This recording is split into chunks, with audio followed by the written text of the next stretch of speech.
In a franchise filled with legends like M. Bison, Akuma, and Gil, there's one fighter who lurks in the shadows, terrifying, deadly, and barely remembered. This is Garuda, the armored menace from another plane of existence. But who exactly is Garuda? Where did he come from? And why has he been absent from Street Fighter's mainline timeline for so long? Let's uncover the story behind the supernatural specter of the Street Fighter EX series. But before that, as always, if you like this content, don't forget to subscribe and click the bell icon so you can be notified with every new video posted.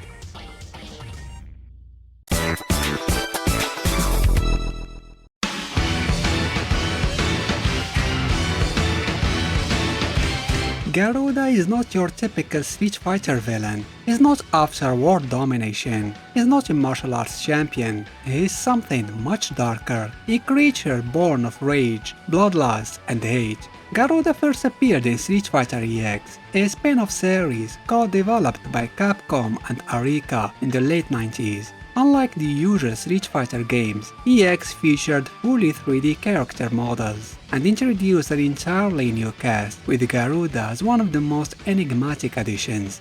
According to the lore, Garuda was originally a man, a deadly warrior who became overwhelmed by the Satsui no Hado, the same dark energy that fuels Akuma. Or instead of mastering it like Akuma, this warrior was consumed and destroyed by it. All that remained was his hatred, which manifested as a vengeful spirit, encased in demonic samurai armor, now known as Garuda. He's less a person and more a force, an embodiment of violence itself. His name comes from Hindu and Buddhist mythology, where the Garuda is a divine bird-like creature, but Street Fighter's Garuda is more demon than deity. Spikes all over his body, glowing red eyes, a permanent scowl carved into his mask. He looks like something straight out of a nightmare.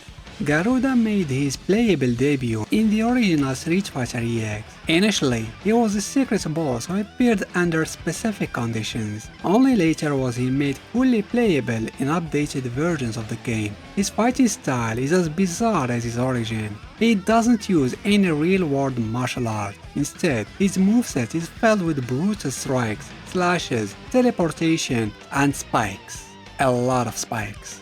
His signature moves include Boo, a move that is pretty similar to Akuma's Ashura Senki. Kizan, his fearsome Dragon Punch style attack, which can be followed with Kiembu, his most infamous super move where he extends his spikes and begins spinning rapidly, slashing through anything and anyone in his path. Garuda didn't really talk much, if at all. He was more of a presence than a character, like the boogeyman of Street Fighter. You knew you were in trouble the moment he appeared. He also didn't seem to have any motivation beyond slaughtering powerful opponents. If someone used to succumb to the Satsui no Hado, that was a beacon to Garuda. It was coming for them. Garuda returned in Street Fighter EX2 and EX3 with slight visual upgrades and a few new attacks. Each game expanded a bit more on his role in the universe. While still not part of the main Street Fighter timeline, Garuda began to be seen as a sort of counterbalance to the rising dark energy in the world. Whenever fighters like Akuma or Kairi gave into the Satsui no Hado, Garuda would be drawn to them. In EX3, his presence becomes more central to the story. He's shown to be chasing Kairi, another mysterious warrior dealing with his own inner demons. Garuda feeds off their conflicts. He doesn't want to win, he wants carnage. To him, every battle is fuel.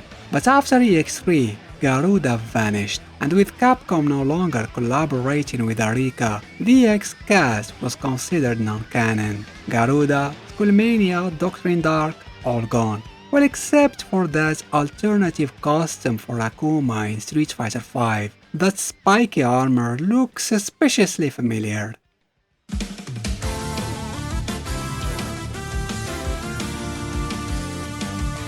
In 2018, Arika returned to the spotlight with Fighting EX Layer, a spiritual successor to the EX series, and with it, Garuda returned. Now with a completely overhauled look, more demonic than ever. His armor was darker, his horns more twisted, and his entire body emitted a hellish aura. His moveset was refined, but still terrifying. He remained the boss character of the game, someone you had to earn the right to face. Fighting EX Slayer leaned even more into Garuda's horror vibe. He wasn't just a fighter now, he was a legend, a myth.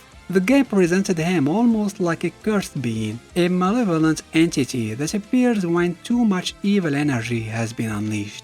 So what is Garuda supposed to represent? He's not a villain in the traditional sense. He's not plotting or scheming. Instead, he's the embodiment of consequence. Whenever someone taps into forbidden power like the Satoe no Hado, they risk drawing him out. He is punishment, a demon of karmic justice. In a way, Garuda is more horror monster than martial artist. He's like Pyramid Head from Silent Hill, a being that only appears when you're really effed up and punishment is necessary. And it makes sense why Capcom wouldn't fully embrace him into the Street Fighter canon. He's too supernatural, too monstrous. He doesn't really fit into the tournament structure or the world of Interpol agents or psycho-powered dictators, but that's exactly what makes him so memorable to those who encountered him. So, who is Garuda? He's a forgotten demon, a manifestation of violence, a shadow that haunts the EX legacy of Street Fighter, and even though he's not part of the main timeline, he's carved out his own cult following, a reminder that sometimes the scariest villains are the ones you can't fully understand. Have you ever fought Garuda? Did you play the EX games or fight in EX Slayer? Would you like to see him return in a future Street Fighter game or crossover? Share your answer with us in the comments. Special thanks to my patrons for their support. Don't forget to give this video a thumbs up if you like this, and why not consider subscribing to the channel. Thanks for watching.